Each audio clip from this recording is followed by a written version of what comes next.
Man, one of the challenging questions that I would ask myself and I wrote about is just, man, ask yourself, like, if he isn't doing it now or she, what makes you think they'll do it later? Yep. Yes. If they're not doing it right now, why would you think they will do it later? If they're not protecting and pursuing purity right now, why do you think that's going to change in marriage or in a dating relationship?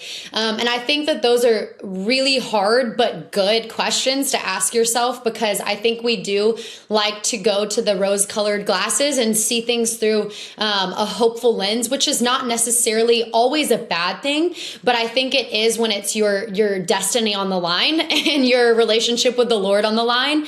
And so I think asking yourself that question is a really good start. And like you said, and kind of alluded to in what we've talked to, is if you're dating someone for who they could possibly maybe one day be, you are dating a fantasy.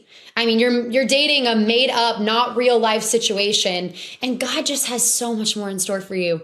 God has so much more. He can't bless fake. Like, he can't bless fake. He's only going to be able to bless real, because that's who he is. And so, man, just really asking yourself the hard and challenging situations or questions is going to be really important for the situation that you may find yourself in. But I do think that I think what's like can be hard and contradicting is, you know, we just talked about growth, right? And now we're talking about like potential and don't settle. And the last thing I would want anyone to hear is that, you know, like there's going to be, we're imperfect people, right? And so there's going to still be like weaknesses that we need to work on and things that we need to overcome and deal with. And I do want, you know, everyone listening to this, doesn't mean that like Grant and I entered our relationship perfect. We're not perfect. Our relationship was built on Jesus, who is perfect, but we are not perfect. And so there were definitely still some weaknesses and things that both of us needed to work on.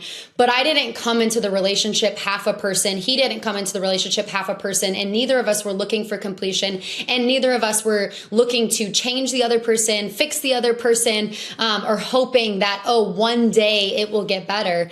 And I've done that before. And I've seen a lot of people do that, clinging to this, like, maybe one day it'll get better. Right. Or getting excuses like, this is just like how they are. This is just like how guys are.